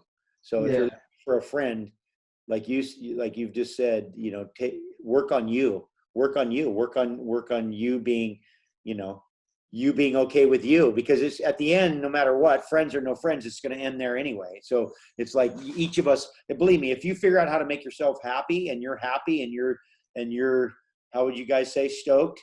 I mean, then chances are you're going to people are going to want to be around you. They're going to want to be your friend if you're stoked. But if you're not stoked, it's going to be hard to find a friend, especially not one that that you really want. Mm-hmm. Yeah. I think you guys are right. Like, just kind of reverse the gravity of it. Have them come to you, not necessarily pursue them. But then I was also thinking maybe it is like dating where it's like you got to take a lot of swings. Like maybe ask a lot of guys out for dates to be on friend dates, and then kind of like, I love you, man. And then at one point you'll find your Jason Segel, who's just a legit dude. And it seems awkward. There's not really a playbook on how to make friends. It's kind of unfortunate, but I think it's the same as anything. It could just be putting yourself out there and trying new things. And then if you see somebody you like, tell them you like them, be like, hey dude, I think you're a cool dude. I'd like to be friends with you. That's kind of what happened with us and the Agua Donkeys guys a week ago. Mm-hmm. Like at the end of it, we were literally like, we'd like to be friends now. it was, and Laird, I would love for you to be my mentor for the rest of my life. So yeah. Well, you know how to get a hold of me. You got a direct line to, the Grand Empress. So Yeah. and I obey, I love that you guys work together like that. It's so cool. Yeah. Well, we just find it's better to just with for everything, just to deal direct with, and listen, when you have people working, like representing you, you have to make sure that they represent you. And so any way that they are and what they're doing is a reflection of you. And so we just find that we have a better chance of being a reflection of ourselves than anyone else. Right. All right. And then last question. Dogs. I'm an East Coast listener deep in this quarantine. I'm probably one of your older listeners, but I appreciate that you dudes don't age discriminate. I have a nurse wife battling the COVID daily, and I am a public defender trying to spring health vulnerable clients out of jail before they get coronaed. I have a lot of work to do via internet, and my work affects people's lives. I have 2 kids under 5, and I refuse to send them to a COVID camp, aka first responder day camp. So I am the only daycare. It's tough. How do I balance? Who do I neglect, my kids or my clients? And how do I maintain my sanity? I wish I was alone to watch Netflix or play Call of Duty, but it's Disney on Disney. I'm going crazy. Training kicking in. Please don't use my name on record. And if you put my name on record, don't. I'll never neglect my kids or my clients. This is merely a hypothetical cue. Your pod is my happy place. Oh, thank you for that, dude. It's very kind of you. And thank you for all that you and your wife are doing. Absolutely. Well, my point of view would be being someone who is highly disciplined, obviously as he is, and doing what he does. Take it as a challenge. Like this is your new workout. This is a temporary time, and it'll continue to be a temporary time until it's not. But the fact is that if you can, look at it as like a challenge, like, hey, this is a challenge. Like my new program is, and listen, kids always get priority, right? And so especially at this, just in life, kids need to be prioritized. And so, but I absolutely take it as a challenge. Like, I that's what I've been trying to do myself, is just like, okay, and listen, and I'm blessed to have an environment where I can, find and listen, we can hide in the closet or go in an office or go down the hall in the gym, or, we have a couple spots we can go where you can just, and that's, but just just look for these moments, these opportunities to find just a moment of, being by yourself, just for a little bit of sanity. I mean, I think something was going on yesterday. I just went out in my car and shut the door for, 10 minutes and just sat there and just was still with silence. And I came back in and I was like a different person. And so I think if you can just look for these, and because it doesn't take long to just get a moment to just recalibrate. This is where breath work stuff is incredible. You just focus on your breathing for, a minute or two. It can do profound things. But, I would take it as a challenge. I would be like, my new workout, my new challenge and my new fitness is, dealing with whatever I got to do. And I don't care if you don't get to work out and do one workout and do things that you normally do. Just do what you got to do to, you know, to survive being in this, in this situation that we're in. Sure. Yeah, I thought that was great. I have nothing to add. Yeah, I think also maybe like don't grade yourself harshly. You and your wife are doing so much for the, the benefit of others. And I'm sure your kids really appreciate the effort that you're putting in and that you took it upon yourself to, help them through the day without getting additional help. So I don't know, do you sound like a fucking beast, man? And I actually, if they're watching Disney, I wouldn't feel bad if you just pull out a tablet and put on Extraction on Netflix while they watch Disney. Like, it didn't bother me when my dad watched something other than what I was watching, as long as I had my shit. So yeah, dude, maybe just get multiple screens going. And if you don't have multiple screens, maybe DM us. We'll see if we can go fund you a tablet so you can so you can crush some Too Hot to Handle solo and just watch those hotties going. Laird, do you watch much television? Truth is, no. No, I don't. But but you know what? At times I like to, I if I'm in the right headspace, I just want some mindless entertainment or something, but not usually. I'm not a huge TV consumer. Are you watching the Jordan doc? I have actually. I've been, because Gabby's been watching that, and so I've had a couple moments to do that. We've had a few good training days where I was in the perfect headspace to sit still. Usually at the end of the day when I'm tired, you can get me to be patient enough for, an hour. Maybe you get an hour out of me. You might squeeze an hour. Yeah. Yeah. We've watched. I haven't watched the whole thing. But I watched a couple of segments of it and have kind of enjoyed that. Well, just the documentation and the storytelling, especially when I grew up during all of that. So that was something to, observe. Look back on, yeah. Last question for me. I jacked up my neck and my back. I've been icing it after I work out, which has helped, but any tips on how to keep the back and the neck good? Back and neck. Yeah. What was the jack up? How'd you do it? So it was over Christmas. I was stressed out being around so much family. So I was just overlifting and I was doing a lot of clean and jerks and snatches, which I hadn't done in a while, like multiple days in a row. And I just started having lower headaches, like below the occipital bone or whatever. And then just a lot of strain in the neck. And then sometimes it moves down a little bit into like the center of the spine. It feels like a deep muscle kind of pull. Yeah. Like very inside the back. First, some inversion probably wouldn't be bad. I think that if you can get the right inversion, either inversion table, gravity boots, or one of those yoga hammocks, and do a little bit of inversion, heat probably is better for it than, ice will give you some comfort, but sometimes the heat really allows those, and then the pool, that's where the pool really comes in handy, any kind of, kind of take gravity away and get all loose and stuff. The water will do that. But I've been doing you have a sauna and you do sauna? I don't have one at my mom's where I'm chilling right now. Yeah. But there's one at my regular gym in LA. Yeah. But anyway, even hot bath, like go take a hot bath and do, Epsom salt hot bath. I would just try to get that stuff to relax. It's but inversion's good. If you can get yourself inversion, decompression, a lot of times I'm trying to think about rollers and, a lot of stuff is connected to the glutes and but is it it's upper back and neck? Yeah. It's like what you would see. Get one of those hard balls and roll, put it in there and roll on that stuff. Just try to get that stuff to release. Copy. There's for sure. I would, my approach when I deal with any kind of injuries in general or those kind of things is just multi-pronged, just like you have a stem. Can you get a stem? Yeah, that's like the little pads that you put on there and then you put some shock into it. Yeah.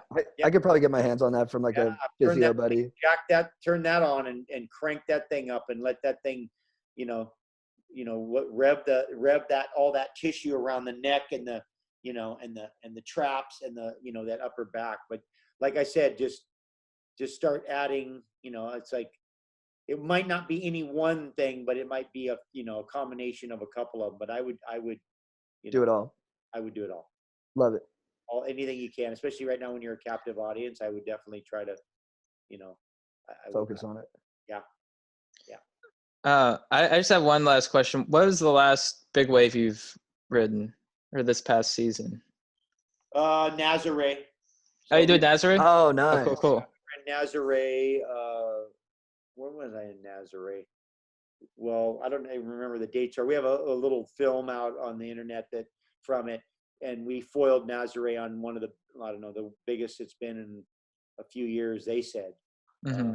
So we were foiling at Nazare, couple right before this the whole it might have been in February or something like that, but Mm-hmm. right before this whole pandemic, before the whole Yeah.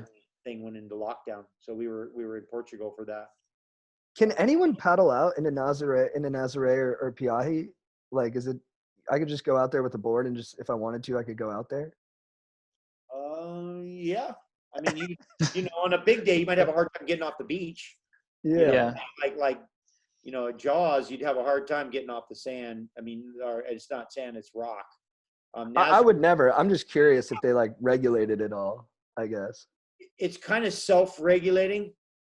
So that's one thing that, and what happens is when you have, if we're for example, if I was out and I saw you paddling out, I could probably just tell by the way you were paddling, whether you should be out or not.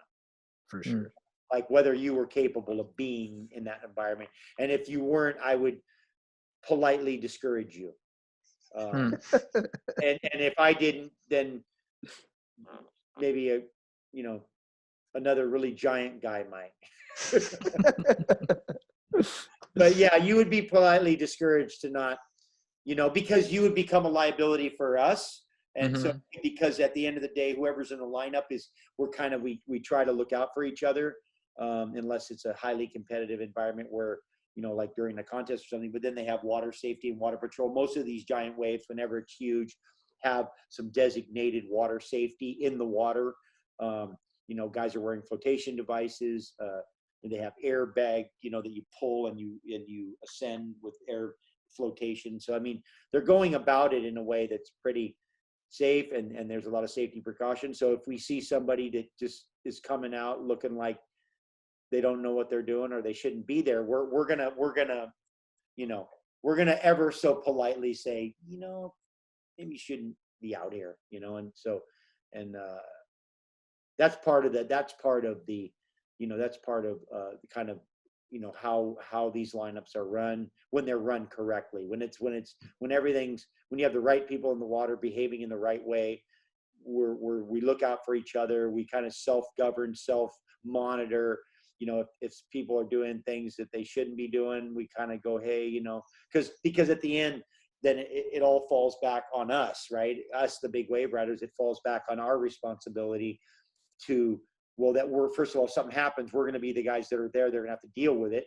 So, it's like, hey, I'll just be like, hey, I don't want to have to blow air in you. So just, don't go do that. And if somebody's adamant about going over and getting themselves, in harm's way, you might let them for a second just to maybe so they wake up. But usually people are pretty, they're if they don't know what they're doing, they understand pretty quickly when they get close to it, if they can even get out, and the fact is that if you could actually get out there by yourself on your board, in most places, that effort alone would show that you had enough skill, maybe not to be completely, excelling in the lineup, but it's a little bit like that. And it's so rare in those days. It's just, we don't have the, it's not like the freeway where, you get a fast car, you can go out there and go fast on any day at any time. We don't have that. This is the opportunities are more rare, and but yeah, but it's, there's a we regulate, there's a, we try to help people, we try to save people from themselves at time. Let's just say that. And that's something that I think we've always done, just as part of, part of being able to, enjoy it ourselves too, because I think listen, if something happens to someone, it's not good for anybody. Even if it's not you, it's not good. It's not good if somebody drowns in the lineup, that's not a good thing. And that brings a dark cloud over the whole place for a long time. So we don't want that. Sweet. Well, okay. No, I was just saying, sometimes you can't help humans from being humans. So, Yeah. Yeah. I know. We're finding that out right now too. Yeah. Absolutely. Yeah. Well, you actually you get to see a lot of behavior from a lot of people right now, just in general, and you can see. Well, first of all, you can see people's relationship with fear. That seems to be the most common. People that are really doing some stuff that's really fear-based. When you look closely and you watch, and you're like, these people are scared, Or if they're not sensitive to the seriousness of what's going on, no matter what's going on, the level of, it's one of those things where you kind of, no matter how serious it is or isn't, you have to conduct yourself like how serious people are taking it. Right. Yeah. It's the guy, somebody was talking to me about somebody going into a store without a mask, and people were waiting in line to go to the store, and they were social distancing, and the guy didn't have a mask, and he was like, I'm going in, and the security's like, no, you got to wait in line. He's like, I'm not waiting in line. And then he's like, you got to go, you have to have a mask. He's like, I don't need a mask. And it's like, well, no, you need a mask. And again, it's kind of like why we say people need flotation devices. You need it for everyone else, not for you. You might not need it. You had it and don't have it. You may not care about getting it. Whatever it is you have going on, you just have to have it for the other people, because that's just your responsibility as being. Otherwise, just go where no one is, and then you don't need to worry about it. But if you're going to be where people are, you're going to be where people are, and you're going to participate in, where people are and where people are going.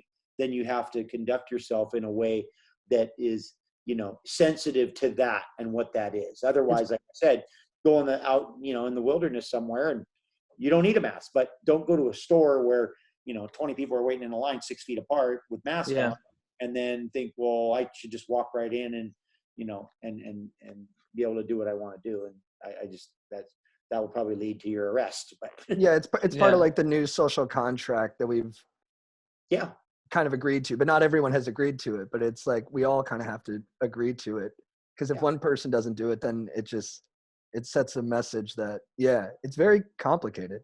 And for your loved ones too. You're not doing it for you. You're doing it for people that you care about, people that you love. So within that, you do it for your grandma, and you do it for mom, and you do it for kids. And so you're doing it and if you just are a person that doesn't care about anybody, right? And then, well, maybe you better rethink that. Like maybe there's, maybe you should care about somebody other than just yourself.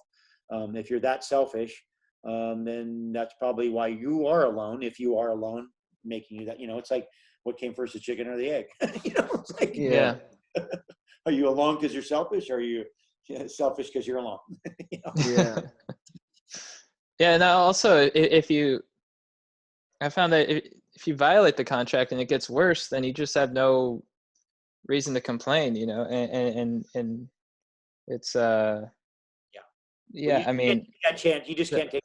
We just don't have the luxury to take a chance. And like I said, you want, but just go where people aren't, where people, there's no one, go where there no one's, no one is, and then you can do whatever you want. But you can't go to a store, or and in a place when you're going to be in closer proximity to people, and that and you can't be that disrespectful to it, because it's just not, that's just not what's happening right now. That's just, and that's there within lies the struggle, right? And so, and this isn't like a disobedience thing. This is a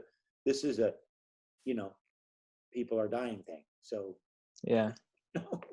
Yeah. yeah, there's that. There's just that. So it's not. This isn't like that. You're having to participate in something that's not, that you're doing something that doesn't make sense to you. This is, people are dying. So if that doesn't make sense to you, well, then maybe you need a brain scan or something. Yeah. Dude, this was so great, Laird. Yeah. You're just the best, man. Yeah. Thank you so much.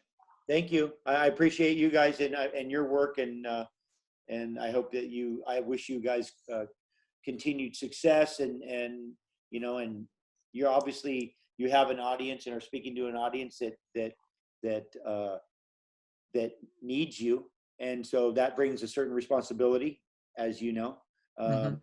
And so I appreciate that, and it sounds like you guys are you're headed headed in the right direction, and like I said, I'm looking forward to seeing where you go. So Gabby's already had your number before you guys even moved. She was like, "Oh yeah, these guys are either absolutely off their rockers, which they probably are, or they're highly intelligent." And I go, well, what if it's both, babe? And she goes, "That's great." So congratulations. Oh, thank you. Thank you, man. It's been such an honor. On both of those too. Yeah. Thank you. Thank you. And I'd love to hop in your ice bath one time.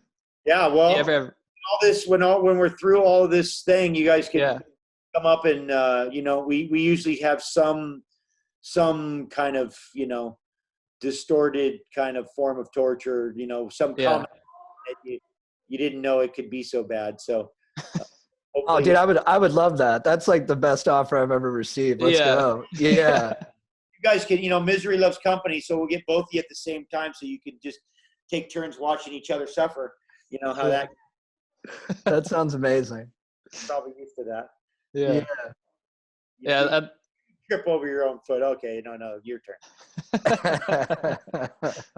Yeah, I'd love to take the salt bike in the sauna. That sounds nice. We have a few things. We have a few. We're always conspiring, so we're always. We subject ourselves to all this stuff, and then we subject other people to it, to just see if they're, if it's as bad as we thought it was, and it usually is. That's amazing, Laird. Thank you. You're an inspiration. I don't think we've ever covered so much information in a podcast. It was truly inspiring. Thank you. Well, I appreciate it, and like I said, I look forward to observing your future success and ongoing. And aloha. Thank you. Guys, take care. Wow. Yeah, dude, I think that was my favorite one ever. Oh, dude, I mean, so many life lessons crammed in there. Yeah. Afterwards, I was like, or while he was talking, I was like, I need to start climbing mountains. I need to build stuff. Yeah, I was like, I literally had this thought. I was like, do I ever really have to stop working out in a day? I was like, I think I can just work out throughout the whole day. Like, why have I convinced myself that a 1 hour workout is optimal? Maybe I should just stay in the gym, keep Netflix on, especially during this quarantine, and just keep lifting things for the whole day. Yeah. Yeah. What's stopping you? What's stopping me? Just my own limiting beliefs on what a workout's supposed to be. Yeah. And your mom calling you for dinner. Yeah, and then me having to get dinned in with the mom, but besides that, it's all green lights. Yeah. That's awesome. Yeah. Aaron, do you want to pop in? Sure. Yo. What's up, guys? I'm interrupting this podcast to let you know once again that we are brought to you by Manscaped. Guys, you guys know how much we love shredding. So thank you, Manscaped, for allowing us to shred everything in life except our sacks. Also, if you're getting stoked about our new indie film, Uncut Pubes, then be sure to use Manscaped to keep your super dank dong clean during quarantine. Uncut pubes. It's a turbulent ride. Yeah. Anyways, Manscaped is the only men's brand dedicated to below the waist grooming and hygiene. And JT, when was the last time you manscaped? So I did a Zoom date last night, and Oh yeah. my mom made me a fancy dinner and got me a candle, and I dressed up, and yeah, I trimmed the pubes beforehand. And I mean, not even just to do the whole process, and yeah, it was lovely. Yeah, when you first said that, I was like, oh, did you stand up during dinner and just drop dong? No, it was just for my knowledge. Yeah. That's good. Yeah. Yeah. That's good Q-teen, a good Q-teen mindset, just for your own. It helps to shower, it helps to trim your pubes, so you feel good when you're just lounging around, and you got uncut pubes. It's going to do something to your mind space. So think about that. It's getting warmer in SoCal. Yeah. Oh, dude. Yeah. You don't need that extra fur, to keep your dong warm. It's going to be warm, dude. So shave up, and also get the anti-chafing boxers and travel bag and the lawnmower 3.0 and the cordless body trimmer. And romp your swamp with the crop preserver. And you guys know, get 20% off free shipping. Code GODEEP20 at manscaped.com. That's 20% off free shipping. Code GODEEP20 at manscaped.com. Your balls will be stoked. All right. Back to it.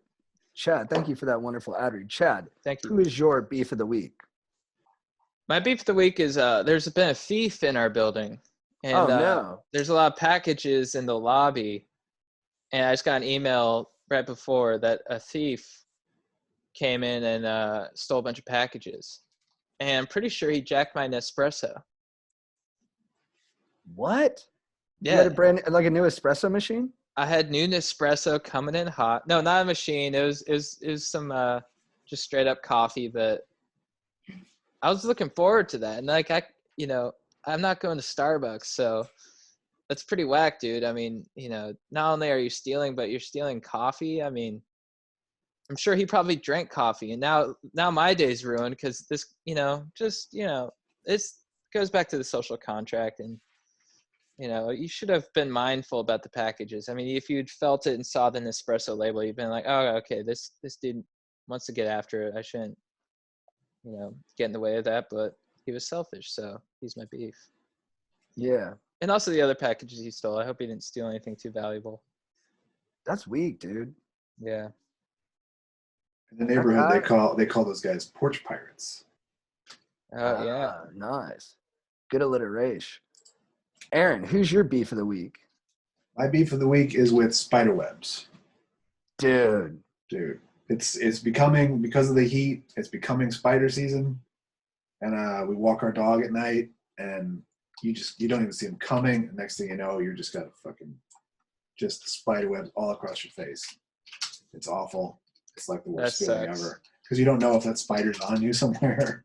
I have found them and luckily gotten them off me pretty quick, but oof, you're just itchy the rest of the night.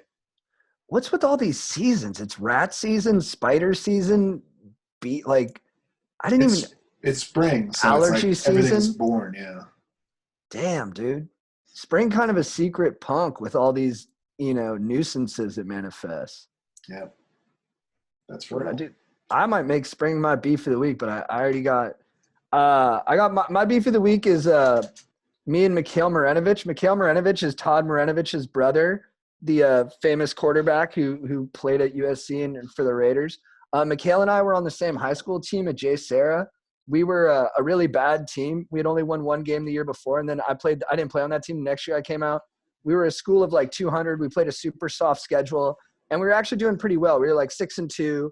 I was terrible. I never played. I run goofy. I had my first tackle of the season in game 6, and when I tackled the guy, I said, "Stay down," even though it wasn't that hard of a tackle. And my teammates kind of busted my chops for it, but I'm sorry, I get fired up. But then one week I got to start. We were playing University of California School of the Deaf out of Riverside, and they were beasts. They were undefeated. They'd won 2 titles in a row, and they mauled people in our division. They were really tough.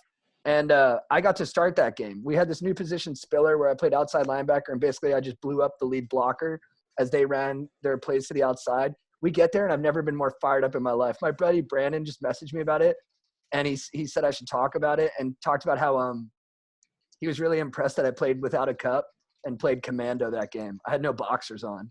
And then he was like, why did you do that? And I was like, I legit just think I forgot all that stuff. So I just had my dong out in my football pants. And then game starts. My parents are there. We're playing on like a shoddy, worn out field. And you know, they have a big drum that they use to indicate when they feel the vibrations through the ground. And that's how they do their warm-up drills. It was pretty cool. And then they just go on movement when they snap the ball. Everyone just looks at the center, and once the ball goes, they go. But they've been doing it for a long time, so they're super fast. But the game starts. They run a play to my side. I tackle the guy for a loss. I'm fired up. I'm like, let's go. This is our fucking game. They end up reeling off 30 straight points. We didn't have our quarterback. We tried to run a new offense. We were getting smashed. They were hitting us a lot. They're a physical team. You might even say too physical. Like it was on the border, and they were fucking us up. And it gets to half, and we're down 30-0, and we're demoralized. Mikhail Marinovic plays wide receiver and defensive line on our team. He's probably the second best player on the team, and he was in a bad mood. He was being a real sourpuss during halftime. So I was trying to get the team fired up. I was like, because this was the only game I started. I was like, we're not out of this, guys. We can win this fucking game. We just got to focus up, and we got to play our hearts out. And then our running back, Marky, goes, yeah, Par's right. And you got to do this, and you got to do that. And Mikhail, you got to do this. And he called out Mikhail, and Mikhail goes, shut up, Marky. Why don't you go down from another arm tackle, disrespecting our running back? And then I go, you shut up, Mikhail. We're on the same team. And then Mikhail stood up, and he goes, what'd you fucking say to me?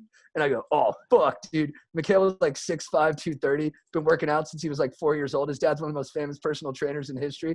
He starts walking towards me, so I just throw my helmet on so that if he beats my ass, it won't hurt as bad. So I just strap up. I'm like, all right, here he comes. And then right before he gets to me, the coaches come in, they break it up. The coaches yell at me because, like, I'm a scrub and I shouldn't be upsetting our star. They're like, will you just leave Mikhail alone and shut up? And I was like, yeah, coach, of course. I'm sorry. And then we go back out there second half. But I think I did inspire some of the dudes because some of the guys messaged me about it. And we go back out there, and they just kept kicking the shit out of us. And then at one point, Mikhail wore eyeshadow that day because being emo was popular at the time.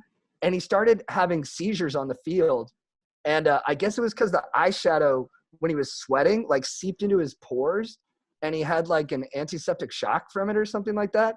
And so his body just freaked out. And I remember once I found out he was okay, I joked around with guys and I acted like I had the force powers from Star Wars. And I looked at Mikhail and I was like, don't fuck with me, Mikhail.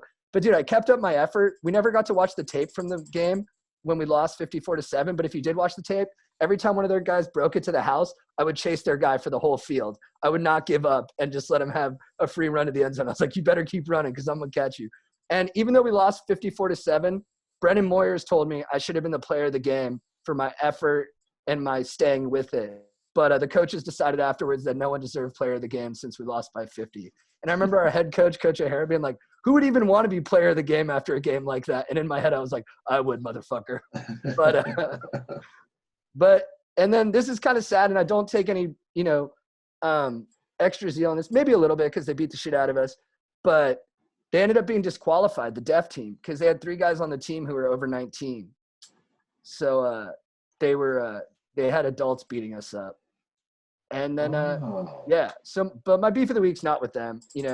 I'm happy that they were so successful in that. And dude, they were a great football team. They beat the hell out of us. But Mikhail, I was just trying to look out for the squad, dude. You didn't have to come after me like that. But I guess I get why you did. So yeah, Mikhail's my beef of the week. Chad. Best player on a team can be the schmoll. Yeah. He was a cool guy too. I loved Mikhail, but like he wasn't bringing the right spirit that day. And we made up on the bus. Had some of those PB&Js that come pre-packed, that already have like that nice crust around the edge. The Uncrustables. The Uncrustables, dude. So good. First time I had one of those. Chad, who's your babe of the week? My baby of the week is my weighted vest. I got a weighted vest, and I don't have any weights, so I've been crushing body exercises with the weighted vest. It's about 25 pounds. You just strap it on. And also on top of that, I live alone, and it makes me feel like I'm working out with a buddy. I got JT on my back as I do squats, and I throw Strider on there, and then Joe, and then Aaron. And it's all because of my weighted vest. And it's just visualization, but I've been doing, cranking out push-ups and body squats and lunges and all that stuff with my weighted vest. So thank you for making me feel like I'm in good company. That's awesome, dude. It's like it's hugging you while you work out. Yeah. That's legit. Aaron, who's your babe of the week?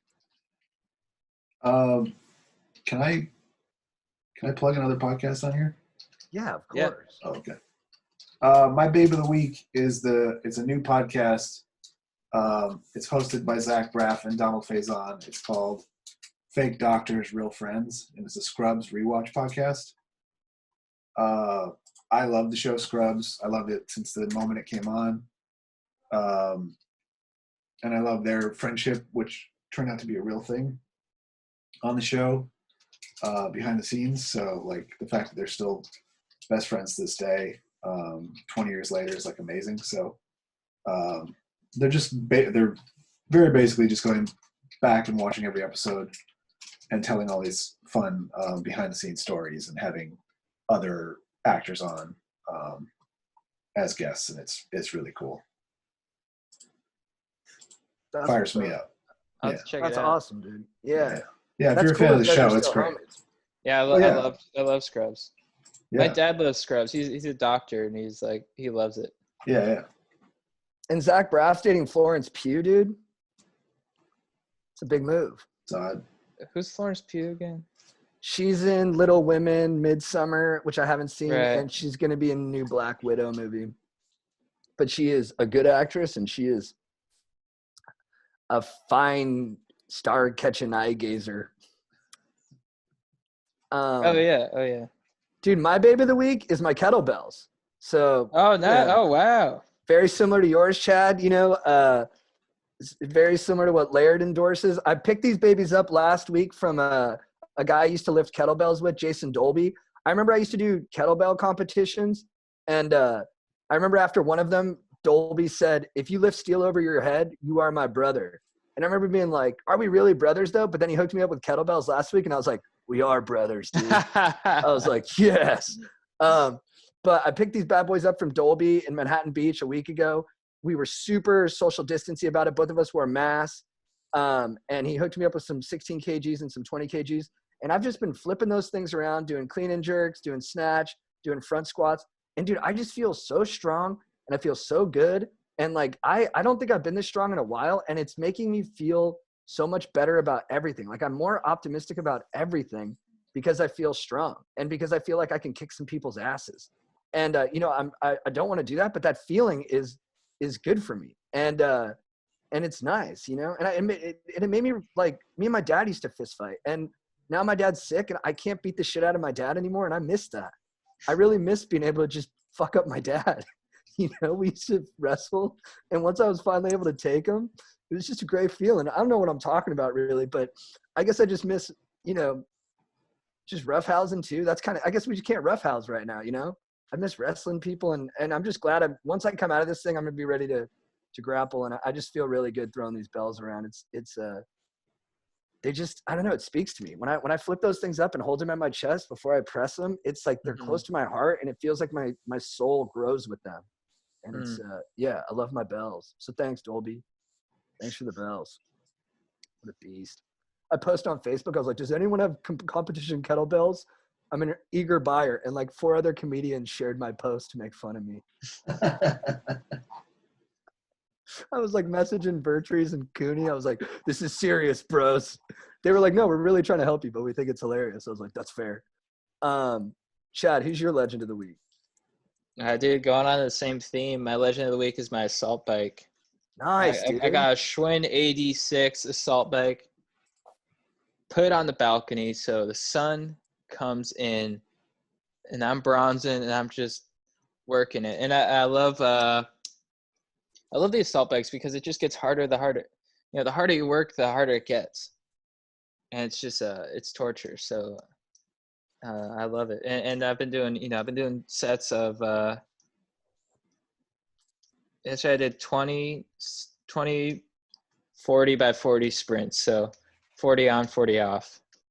And just in the sun, drenching up sweat. And like even with all this stuff, it's sort of like a you know, if you're sort of worried about the future and like what you know what's coming, just that time on the assault bike is a nice escape, and then you get bronze in the process. I mean, I can't really think of a more enjoyable time. So Dude, I love a Uh, multitask like that. yeah, I've been doing my bells outside. I'm like, I'm getting tan and I'm working out. Like, it's I mean, that's literally all I need. yeah. The ability to be out in the sun, working out, and that makes me happy. I'll ice my neck while I watch Netflix. I'm like, it's easier for me to watch Netflix while I'm icing my neck. I'm like, I'm doing two things. Yeah. Doing two things is fucking the best. Pretty soon, pretty soon I'm gonna read some Steinbeck while I do the assault bike. You know, really just work the mind and the body, and just break the sweat is gonna be fantastic. That's my dream, is to find a way to read while I'm doing other shit. You know what I mean? Yeah. Because reading, it's tough. Mm-hmm. You can tan when you read, but you can't like hang out with other people while you read. You can't dance while you read. You can't really. Yeah. It's a little limiting. You could do like, if you're like, you could do like inverted crunches maybe if you're like hanging from a pole, or hanging from a bar, and just doing crunches. You know, reading. Yeah, because Laird recommended the inversion too, so that could be helping with my neck as well. Yeah. While I read War and Peace, I downloaded War and Peace on Audible. It's 70 hours. So What's it that your brother read? Is it War and Peace? no, he read Crime and Punishment. Okay. Yeah, the Dostoevsky one. Yeah, and he his brain was beasting that week. I was like, what is going on over there? He's like, bro, I'm consuming large amounts of intense Russian lit. And I was like, fuck, dude, I can feel it. Yeah. How long is that book? I think War and Peace, I think, is like 800, 900 pages, but Crime and Punishment is less. It's like 400. But it's not an easy read by any stretch. Yeah. It's a grind. All right, Aaron, who's your legend of the week? My legend of the week. I got to pee real quick. I'm sorry. Okay. No, get it, dog. Drink it. Should I keep going? Yeah, hit it. Okay. My legend of the week are my boys from Mesa, Arizona. I'm wearing their shirt today. Oh, Jimmy nice. World. Great band. They're my favorite band of all time. I kind of caught onto them. I was working. I used to work concert security back when I was in college, and so like they were opening for. I think the first time I saw them, they opened for Weezer and Tenacious D.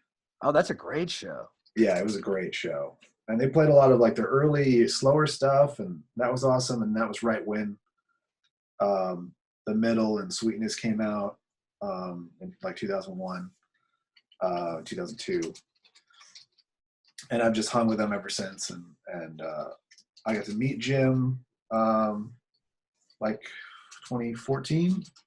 That was awesome, and that they're just super cool dudes. Every album's great. I don't think they have a bad song. Maybe Authority song, if you know it. Which one's that? With It's just- authority. No, that's Green Day I'm singing. No, it's just like, it's kind of like, I don't know how to describe it. It's just maybe not as clever or something as some of their other songs, but I don't know. That's just me. That's personal. I mean, everyone loves The Middle, and I don't really love it that much. Yeah. I like it's very sentimental, but it has personal sentiment for me. It's like Hear You Me. But I can never find the version of it that I liked the most when I was growing up. There's like a version where he screams more towards the end, and all the versions I can get a hold of now are kind of more muted. Huh. Maybe it must have been a live version or something. Yeah. I mean, that is a personal, like it's about these two fans who were huge in the scene, and Weezer wrote a song about them, and so did Jimmy World. They both, I think they died in a car crash or something like that on the way to the show. Right. Like, So sad. yeah. But yeah, they're just super cool. The music is super emotional. It feels like a lot of like breakup stuff. But they're just great musicians. One of the best drummers in rock and roll is Zach Lind. They're just great dudes. Nice. My legend of the week is Kevin, aka Schmoll Daddy, aka lawyer, comedian, beast.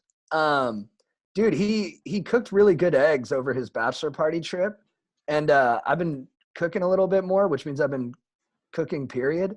And I've been making eggs every day, and I was like, Kevin, what's the secret? And he sent me this Gordon Ramsay clip where it's all about you put it on the heat and then you take it off the heat, and you never stop stirring it. You go on the heat, off the heat, and you keep stirring it, and they come out with just the nicest texture. And I've just really been enjoying it. So Kevin, thank you for, just being an egg aficionado, dude. Dude, Kevin's been a beast during the Q team. I mean, always trying to, wrangle the squad for some gameplay, and he's not the schmoll during Q team. No, not at all. Chad, what is your quote of the week? It's a Laird quote. Yes. Don't let your memories be bigger than your dreams. Awesome. Aaron, what's your quote of the week? My quote of the week is a lyric from Jimmy Eat World's song called Big Casino. It's literally about like winning at life. Life is the big casino. And so the chorus is about like if you actually do strike it, and it goes, I'll accept with poise, with grace, when they draw my name from the lottery, and they'll say all the salt in the world couldn't melt that ice. And what that lyric means is the salt can't melt that ice because he's so cool. And Nice. I always think that when I hear it, I'm like, because he's so cool. Dude, my quote of the week is from the band AWOL Nation that sings the song Sail. The song where it's like, I blame it on my ADD, baby. But this is from their song, It's Not Your Fault.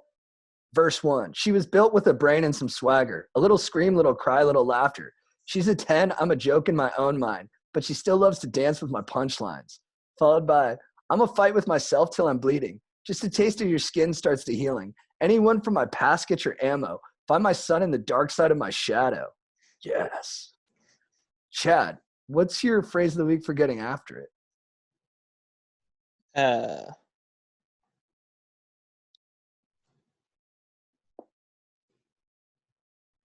Let's paddle out. Nice, dude. Aaron, what's your phrase of the week for getting after it? Let's make like Laird Hamilton on Waterworld and get lost. Oh, nice, dude. Very cool. Very creative. What's yours? Mine is some paintball jargon. It's a pray and spray. Or spray and pray. It's when you can't see who you're shooting at, but you don't want to stick your body out and risk getting hit. So you just stick your gun out and you just shoot a lot and just you spray and you pray that you hit somebody. And I think it's just a cool turn of phrase, And it's a lot of, we're all kind of shooting blind right now, but you still got to go for stuff. So I just say, spray and pray, baby. Go. If you need advice, these guys are really nice. You